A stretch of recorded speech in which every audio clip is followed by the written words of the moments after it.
I actually kind of freed up quite a bit on this iPad. How the heck did I do that?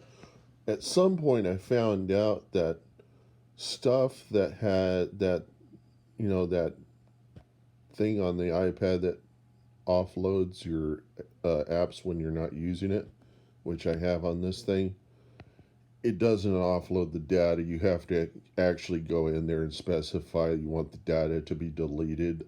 Otherwise, the memory doesn't get relinquished. And then on top of that, you have to go in there and say you have to get out, go back into settings, and tell it to delete the recently deleted stuff to actually fully delete it. Um, this is something that has gone into every Mac, every Apple product going back to the Macintosh. The concept of the trash bin. In computer science, we have this thing called the bit bucket, basically, how we express entropy, how things get absolutely deleted. It turns into, in some form or another, turns into radiation, the setting of bits, and then eventually the bits get cleared and the information goes to entropy. Nobody knows where it goes. It goes into a parallel universe. We don't know, and all of us computer types call it the bit bucket. That stuff that gets deleted goes to the bit bucket. When you send your stuff to null, it goes to the bit bucket. It goes to entropy. What is entropy? Chaos. What's chaos? Complete randomness. It's not anarchy. Anarchy is a political term, actually means developing some form of order in chaos. I think that's what anarchy is. Um, it's how you make something out of nothing. When you need some order, you do it through anarchy. Anti-arc, anti anti-architecture, anti something like that, anti-structure. Um, Completely, that may be actually how we fix the problem in the government. They probably should know that people come in. We thought that these conservatives that came in and stomped on the Capitol were super evil. I think the people inside the government thought they were super evil. The people in the government are trying to do the best that they can. There are people in there that are not doing a damn thing. And those are the people that are looking forward to the chance that whenever they leave government, they come back being paid 8 times more as lobbyists to go and push through laws that do not favor us. That's called the revolving door. The other thing that Lawrence Lessig talks about in every single talk, and the conservatives are so fucking tired of hearing it, but do need to hear it because the worst part of the ultimate evil of being a conservative is called complacency. The idea that if it ain't broke, don't fix it. Damn it! If you think it's not broke, it's probably because you're ignoring the fact that it is broke, and the liberals are pointing out it's broke, and you don't want to know it's broke, and so you think by some metaphysical capacity, God's going to give you the wisdom to realize it's broke. God is going to give you Satan. Satan's going to push through to you a super lesson that is really fucking going to hurt. It's going to fucking hurt everybody in the government. I mean, this is the kind of lesson that you probably found in the Old Testament where you got somebody like me, some whistleblower, comes and tells you shit's going to happen to you. You don't want to know it. It happens to you. It takes your life. It takes the life of everybody else around you. And you can't say you weren't warned.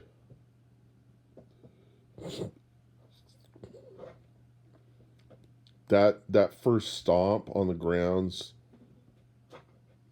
though we think that Trump really started this, there are people of the populists, the people that feel like they have this, feel like the government is, that they're driving the bus, according to Lawrence Lessig, and the wheel comes unscrewed from the bus and you realize you have no control. It's called a lack of feedback in the computer science world. When you have an application and you're working the application and you have no feedback, nothing that's telling you you're having an effect, and then you come to the realization you have no control, and then what do you do next? You take the computer and you throw it out the window. That's what a rational user will do, is throw it out the window, because this is evil. You may think it's irrational. It is fucking rational, because they don't know how to tell the difference between the application and the computer that's running it. To them, it's all one thing, especially if that's the only application they are ever going to use is your application, and you don't have proper feedback. That computer, let me give you an example. Cashiers at the registers, they don't know they're running on Linux. They don't know their application that they're working with is Java. I know that, but they don't know it. And that Java application wasn't designed to give them the adequate feedback. And all the while, there's a stupid coupon printing machine over here that's beeping in their ears, that some stupid fucking engineer came in and some guy was hired. Somebody higher up thought this was a great idea. The squeaky wheel gets the grease. This is the thing that's going to fix all those people calling in to us that really are not understanding that beep. So they say, let's beep it more. That's going to solve the problem. No, it's going to fucking annoy people. On top of that, the brain is going to find some way to cancel it out because it is fucking annoying. But everybody else hears it. The customers hear it. It's going to taint their whole friggin' experience. And the grocery store chain, if they're not aware of this, it's tainting customer experience. Is that not enough to tell you what's going on? Why you're probably, why some store is not doing as well?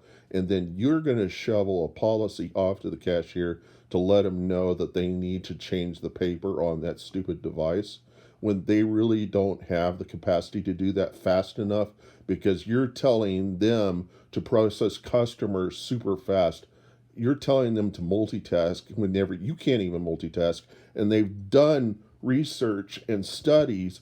There's even one, I think, that This American Life did, or was it ABC News? It was one of those guys. They brought together 5 people of Harvard who believed that they could multitask, and proved to them they couldn't multitask, that they were super inefficient. The best 5 students of a school that they could pick were super inefficient at what they thought they were proficient at. Computers multitask better than humans, and I'll tell you how they multitask so that you will understand this. Also, another thing on top of it, Moore's Law only applies to lithographs of computer chips, and the way that binary math and the architecture of chips is exponential. That's the only fucking thing in Moore's Law that is exponential. The programmers can't create stuff exponentially. Even if they used an object-oriented language, there's going to be errors. Anybody in the military who does programming with any number of languages, Lisp or anything, will say actually Lisp is better than all the other languages.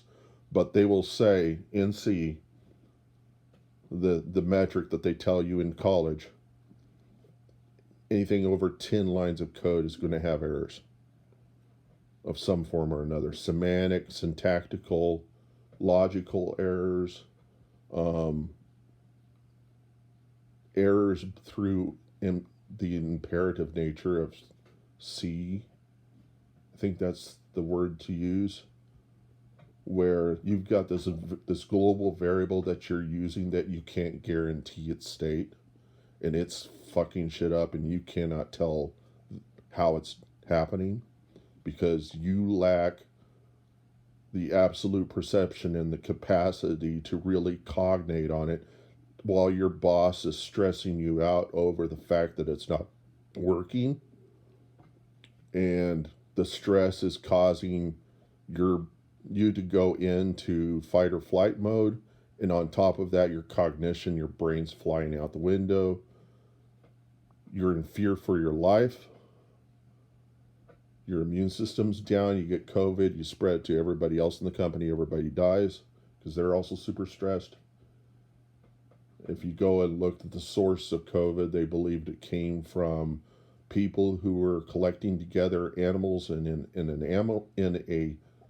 a fish market or some market in China. And one of the ideas is that the animals were stressed because they were out of their environment, the environment they trusted. They were in an environment they didn't trust. They were stressed. The people handling them were stressed as a result of trying to sell them, to deal with them. You combine those two things together, and whatever disease those animals have get transferred right to the people and on to the general public. The big starting of a pandemic. They claim HIV came from monkeys, probably stressed monkeys. Somebody stressed, probably not even gay, probably straight as an arrow, just super unaware that the monkeys had this, and it was really that the monkeys shouldn't have been out of their environment and we shouldn't have been messing with them. There's this church, Satanist church. It's not saint worship. It's really masked humanist. It's people that are kind of wanting to distance Christians from themselves so that they can be what they want to be, which is what they were as children, pursue whatever it is that they wanted to pursue, and people got in the way of that. Pleasure, dreams, things they wanted to do. And the guy who set up this whole thing, basically a circus performer who could play the organ and had a pet tiger, and was really just kind of saying to everybody, there is a capacity that you could have whatever you want. Don't let anybody say you can't have it. I'm pretty much of the same spirit. This is called God's gift to us. Well, the gift of free will.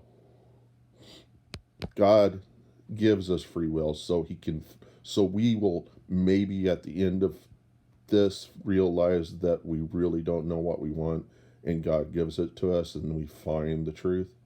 We find the truth that we longed for, but we realize we don't know what we need. That's the idea. And there are a lot of people that just don't want to come around to it. I just don't want to come around to it because I've got one super outstanding transgression. A transgression is a sin, is a sin, but you just keep doing it because you think somehow there's something in there that's beneficial. I'm thinking to some extent, somehow I can get over this in a way that's so bizarre. Maybe I can actually transform the sin into something that's just a bit less obscure and awkward. I don't know if I can change porn. Maybe there is something I can do that you can masturbate. It's still lust, but masturbate with less of the perversion that exists in porn, which they know that the more perverse it is, the more it's going to get you off. Every porn star will tell you, anybody who's addicted will tell you this. It's actually true. I don't know why it's true. Maybe it's just that it that you get bored of something and you just want something new. Okay, time to